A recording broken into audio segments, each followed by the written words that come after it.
नमस्कार श्रोताओं, मैं अभय शंकर गौड़ रेडियो जागो की ओर से आज अपने स्टूडियो में स्वागत कर रहे हैं हरदोई के कृषि विज्ञान केंद्र के प्रभारी और वरिष्ठ वैज्ञानिक अवधेश तिवारी जी का। तिवारी जी, आपका स्वागत है रेडियो जागो 90.4 FM में। धन्यवाद। तिवारी जी, आज हम लोग चर्चा करेंगे किसानों के लिए इस समय खेत खाली पड़े हुए हैं और अभी गेहूं की कटाई हुई है। तो गेहूं की कटाई के बाद जो हमारे पास गेहूं है उसका भंडारण कैसे किया जाए, क्योंकि किसान को असली लाभ तब मिलता है जब वो अपने उत्पाद का भंडारण कर लेता है और जिस समय बाजार में कृषि उत्पाद की ज्यादा उसको पैसा मिल रहा होता है उस समय वो बेचने जब जाता है तो उसको ज्यादा लाभ मिलता है। तो भंडारण एक ऐसी चीज है जो सीधे किसानों के लाभ से जुड़ी हुई है और भंडारण एक ऐसी चीज है जो हमारे देश की पूरी अर्थव्यवस्था को भी उसके ऊपर निर्भर रहना पड़ता है, क्योंकि हमारे देश में जो खाद्यान्न की आवश्यकता है वो भंडारण से ही पूरी होती है। और उसको कैसे किया जाए, हमारे किसान भाइयों, आज हम आपको ये बताएंगे डॉक्टर साहब के माध्यम से कि हम अपनी जो फसलें हैं उनका जो उत्पाद है कैसे संरक्षित करें उनको। डॉक्टर साहब बताइए, ये इस समय अब गेहूं की कटाई हो चुकी है और लोगों के पास घर में गेहूं रखा हुआ है, तो कैसे हम इसको गेहूं को रखें जिससे कि ज्यादा दिन तक जब बाजार में इसके ज्यादा कीमत हो तो हमारे किसान भाई बेच करके इसका लाभ कमाएं। देखिए किसान भाइयों, इसमें मुख्य रूप से अगर आप देखेंगे कि जो भी अभी रबी की आपकी फसल कटी है और उसको भंडारित करने पर निश्चित ही आपको अगर अभी भंडारित कर लेते हैं और यही गेहूं और यही अनाज आप नवंबर दिसंबर में जब बेचेंगे तो आज की अपेक्षा आपको ज्यादा कीमत मिल सकती है। ऐसे में किसान भाइयों, आप जो है यहाँ से ध्यान रखें कि आप कटाई के उपरांत जहाँ पर अनाज ले जाना है, जहाँ रखना है, पहले उसके बारे में सोचें कि कौन सा प्लेस है जहाँ आप रखना चाहते हैं, कौन सा घर का हिस्सा है। सबसे पहले उस हिस्से को देख लें, वो साफ सुथरा होना चाहिए। पहले से अगर वहाँ कोई अनाज रखा गया है तो वहाँ पर उसको हटा के साफ सफाई करें और घर के उसको ये भी देखें कि क्या वहाँ पर फर्श वगैरह टूटी वगैरह तो नहीं है या आपका दीवार वगैरह है वो फटी तो नहीं है, क्योंकि उसकी सफाई करना जरूरी है। और वो जो फटे हुए और फर्श में छेद वगैरह हुए हैं उसमें कीड़े चिपके रहते हैं, तो आपको ये देखने की जरूरत है कि आपके घर में वो कमरा, वो स्थान जहां पर आप भंडारित करने जा रहे हैं वो साफ सुथरा होना चाहिए और पूरी तरह से कीट और रोग मुक्त होना चाहिए। वहां पर कोई पहले से बीमारी या कीड़ा नहीं होना चाहिए। डॉक्टर साहब, इसमें छिड़काव कर सकते हैं हम रखने से पहले, वहाँ पे किस चीज का छिड़काव करके रखना चाहिए? देखिए, निश्चित रूप से वहाँ पर आप छिड़काव भी कर सकते हैं और फ्यूमिगेट भी कर सकते हैं। तो दो बातें हैं। एक तो किसान भाई, आप जो छिड़काव करने के लिए बात कहते हैं उसमें से आप कोई भी जो कीटनाशी है जैसे हमारा क्लोरोपाइरीफास है इसका भी प्रयोग कर सकते हैं। इसको पानी में घोलकर इसके माध्यम से आप छिड़काव कर सकते हैं। या जो एल्युमिनियम फास्फाइड हमारी दवा आती है, इसको 9 ग्राम अगर दवा को रखेंगे तो 81 घनमीटर आपका एरिया फ्यूमिगेट हो जाएगा। उसमें कोई भी एयर टाइट होना चाहिए, उसमें से हवा नहीं निकलनी चाहिए। तो ये आप कीटनाशी के माध्यम से या फ्यूमिगेंट्स के माध्यम से किसान भाई इस एरिया को साफ सुथरा वहाँ दवा छिड़क कर फर्श पर, दीवालों पर, छत पर स्प्रे कर दें जिससे कोई भी कोने वगैरह में कहीं कीड़ा न हो। तो डॉक्टर साहब, जो हमारी स्प्रे मशीन होती है इसकी टंकी में हम जो हैं कितना क्लोरोपाइरीफास डालें और कितना पानी मिलाएं? देखिए, देखेंगे तो आपको एक जो हमारी टंकी है वो 15 लीटर की है और 15 लीटर जो है आपका, हमको लगता है जो आपका कमरे की साइज पर डिपेंड करेगा। कमरा जब आपका छोटा होगा तो बहुत कम पानी में हो जाएगा, आपका 2 से 3 लीटर पानी में देखेंगे पूरा कमरा हो जाएगा। तो आप उसी तरह से दें, 1 लीटर पानी में 2 मिलीलीटर दवा को मिलाएं और पानी की मात्रा को कमरे की साइज के हिसाब से लें और उस हिसाब से हर पूरे घर में आप छिड़काव करें। यानी डॉक्टर साहब, 1 लीटर पानी में ये क्लोरोपाइरीफास जो आप बता रहे हैं जी, ये अगर 4 चम्मच डालने पर्याप्त है? हाँ, बहुत है। अच्छा, बिल्कुल बिल्कुल, क्योंकि हम वो 2 मिलीलीटर अगर ढक्कन जो जिसमें दवा रहती है उस पे देखेंगे ढक्कन रहता है, उसमें 10 मिलीलीटर तक के निशान बने हैं। अच्छा। तो जहाँ पर 2 मिलीलीटर का है वहां तक लें, वहां तक लाइन खींची है उसी को निशान के हिसाब से लें।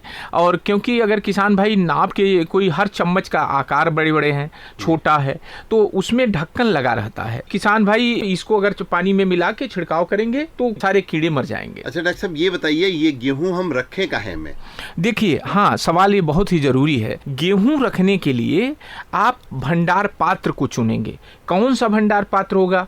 आपके पास या तो बखारी होगी, स्टील की बखारी हो सकती है, मिट्टी की बखारी हो सकती है, या पुराने बोरे हो सकते हैं जिसमें आपको रखना है।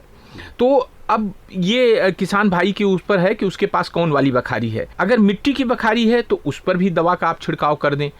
और दूसरा ये है, अगर आपके पास बोरे में रखना है तो जो धूप चल रही है, जो जितना धूप इस समय है 45 डिग्री 47 डिग्री टेम्परेचर है, इस बोरे को अगर आप उलट के 2 दिन तक धूप में सुखा दें, इसमें सारे कीड़े मर जाएंगे।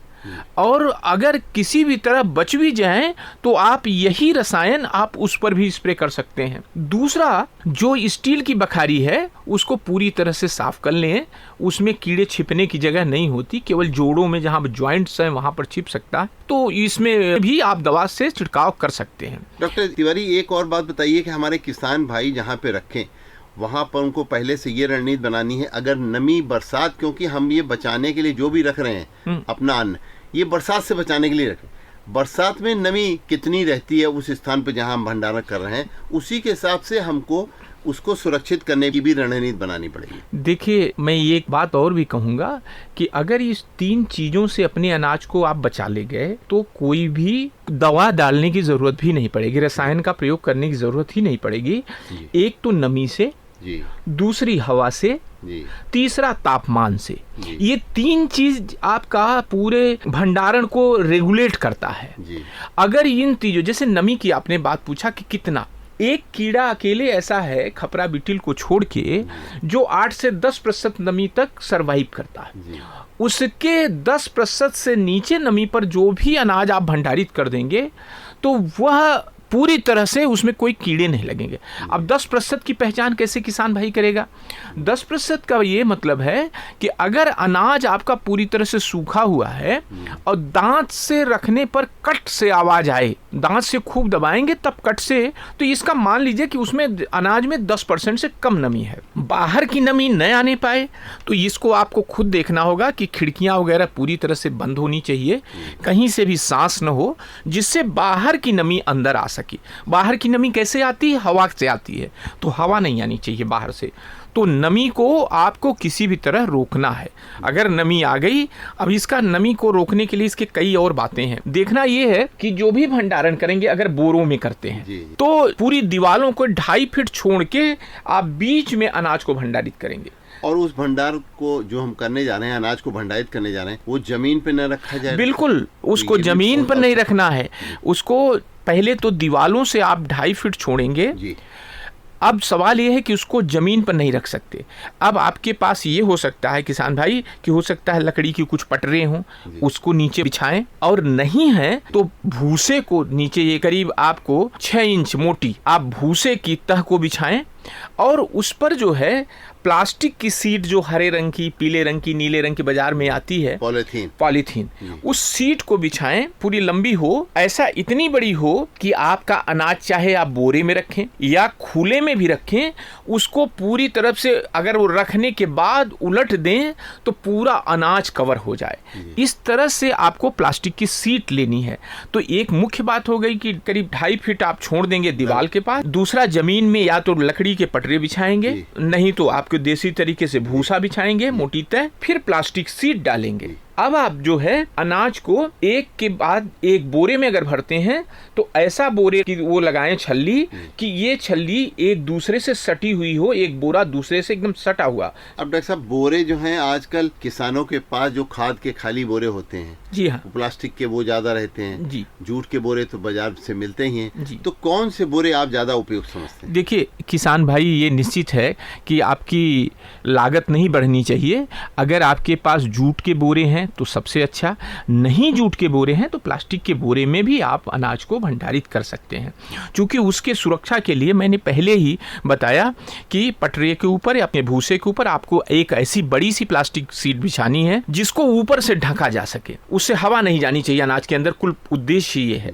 तो बोरा कोई भी हो, उसमें साफ सुथरा हो, पहले से दवा वगैरह छिड़की वगैरह हो, उसमें कोई कीड़े न हो, और उसको एक के ऊपर एक छल्ली लगा के बिछाएं। एक छल्ली जब कंप्लीट हो जाए तो ये मान के चलें कि एक एल्युमिनियम फास्फाइड का रसायन है, इसका पाउच आता है, इसका पैकेट आता है। इस पाउच को आप ले लें और ऊपर का ये रैपर फाड़ें नीचे उसके अंदर एक सफेद कागज जैसा दिखेगा, उसके अंदर रसायन होगा। अब आप 3 कुंटल के हिसाब से एक पाउच डाल दें। जितने आपका अनाज है, अगर मान लो 10 कुंटल है तो करीब करीब आप 3 पाउच डाल दीजिए। अब उसी के ऊपर फिर दूसरी छल्ली लगाएं और उसके ऊपर फिर एक उसी हिसाब से रसायन का पाउच डालें। यानी कि हर छलनी के जो हमारे बोरों की है, हाँ, उसमें हम एल्युमिनियम फास्फाइड का ये जो है, हाँ, ये डाल देंगे, जिससे कि एक बोरे से दूसरे बोरे के बीच में अगर कोई किसी भी तरीके का रोग लगता है तो ये उसको रोके।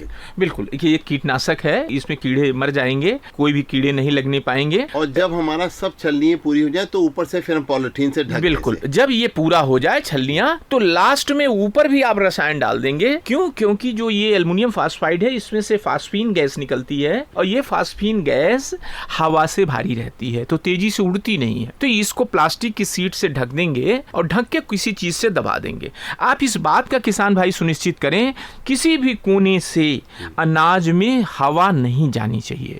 अगर हवा नहीं गई तो आप ये सुनिश्चित रखें आपके अनाज में किसी भी तरह का न कीड़े लगेंगे, न फफूंदी लगेगा, न कोई रोग लगेगा। और जब आपको जरूरत हो, जब बाजार में आपको रेट अच्छा मिले, तब इसको खोलिए और बाजार में आज की अपेक्षा ज्यादा कीमत पर अपने अनाज को बेच के ज्यादा से ज्यादा लाभ कमा सकते हैं। तो किसान भाइयों देखिए, हमारे हरदोई के कृषि विज्ञान केंद्र के प्रभारी और सीनियर साइंटिस्ट अवधेश तिवारी जी अभी आपको बता रहे थे कि किसान भाई अपने जो कृषि उत्पाद है उनका भंडारण कैसे करें। तो उन्होंने 3 बातें बताई। नमी से आपको बचाना है अपने उत्पाद को, आपको हवा से बचाना है और आपको तापमान से बचाना है। तो ये किसान को अधिक लाभ देने के लिए अन्न का भंडारण भी उपयुक्त तरीके से करने के बारे में आज रेडियो जागो 90.4 FM की ओर से मैं अभय शंकर गौड़ डॉक्टर अवधेश तिवारी जी को धन्यवाद देता हूं कि आप आए और आपने हमारे किसान भाइयों को बहुत रोचक जानकारी दी।